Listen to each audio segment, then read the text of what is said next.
coverage and negative talk about the stock market imploding. And so he's like, hey, look at these war crimes. But it's okay because I'm a big, strong man. And actually, they were about to attack us, even though they absolutely weren't. And it was a religious tribal gathering. Jesus Christ, man. Guys, again, I'm giving you breaking news here. This is one day's worth of news. Any one of these things is should be impeachment worthy, should end a presidency. But I got another one for you. Ready? So, a federal judge came out earlier today in one of the, probably over 100 cases now that Trump is facing. Federal judge came out and ordered that the U.S. has to return the Maryland man that they admitted they mistakenly deported to the El Salvador slave labor gulag. So this guy in particular was the one that J.D. Vance was lying about the other day when he said he was a convicted MS-13 gang member. That's not remotely true. This guy has zero criminal record in any country. He takes care of multiple special needs kids. Okay, so the judge comes out and says that, which, great. The judges are doing their jobs and saying the right things in virtually every case that's gotten in front of them about Trump. Ready for this? So the White House press secretary comes out and says the following, quote, "We suggest the judge contact President Bukele of El Salvador because we are unaware of the judge having jurisdiction or authority over the country of El Salvador." So in other words, that's the White House press secretary going, LOL, fuck off.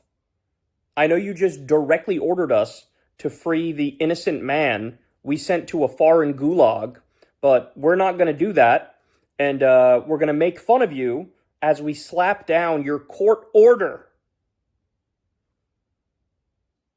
This is where, the correct course of action is for the judge to say, I'm holding you in contempt of court, right? And this would be something where if this was anybody else, in the country, they would be in contempt of court and they would be fucking arrested, right? That's the proper course of action. When you look at the law, when you look at checks and balances, when you look at judicial review, that is what happens next. Because the last time they violated a court order, they tried to give some cover story, some bullshit cover story. It was not true. They were still violating a court order, but they had the intelligence to say, no, we're not actually violating it. The reason why we're saying your court order doesn't apply is because the plane was already in the air over international waters, so we're declaring that you don't really have authority to do it since it's not within the borders of the United States. It's a bullshit argument, but an argument nonetheless, where they're trying to pretend like we're not actually violating any court order, right? This time, this is confirmation, this is validation that they're saying, yes, we are violating the court order. And in fact, we're mocking you in the process. So, like I said, contempt of court is the next move. And somebody's got to get arrested for this. Somebody's got to get locked up for it. Because what is this judge supposed to do now? I genuinely don't know. The other thing is, let's be clear, we already have probably at least 20 or 30 impeachable offenses from this administration. But at this point, I don't see how you can't try to impeach, right? Because when it's this open and shut a case, when it's this black and white, how do you not make a big stink about it, scream about it from the rooftops through a megaphone, and throw the fucking kitchen sink at the administration over this? Because either we have rule of law or we don't, right? And in this moment, it's like, what are you going to do? Are you going to lay in a chalk outline of yourself and just basically let the fascists roll all over us? Or are you going to make a stand for democracy and make a stand for the Constitution and make a stand for rule of law? So I've never seen anything like this. And I don't know where we go from here, right? Because if I'm being honest, I don't know if the judge has it in them to be like, yeah, contempt of court and somebody's got to get locked up. By the way, who would get locked up? I don't know. Would it be the person who's in charge of the deportations, who sent the wrong person out? Would it be Stephen Miller? Would it be the White House press secretary, who was the one who was basically gleefully announcing that, they're violating the court order? Would it be Trump himself, right? What do you do when the president is held in contempt of court, right? The other thing is, if I were the judge, one of the other things I would do is I would actually try to get in contact with Bukele. And I would say, yeah, I'm ordering you to release this guy. Send him back. I don't care if the administration agrees or not. This is the law. you need to send this person back. And just see what happens, right? We're in uncharted territory anyway. This is uncharted waters. We've never been here before. You got to try shit. And I guess in conclusion, the point I'd make is, man, it really is the Steve Bannon strategy of like flood the zone, do 100 horrible things a day, and hope that the media and the opposition can't catch on to any of them, or they can only focus on one of them. And I mean, look, it worked. It has worked so far. They do that, and the Democrats are playing catch up, barely talking about these things, right? And I really need, from the bottom of my heart, I hope this message gets out to some Democratic politicians. I really need you to fucking man up. I really need you to man up. I really need you to grow a spine. I really need you to treat every one of these scandals like the world is on fire, because it is. Because frankly, it is.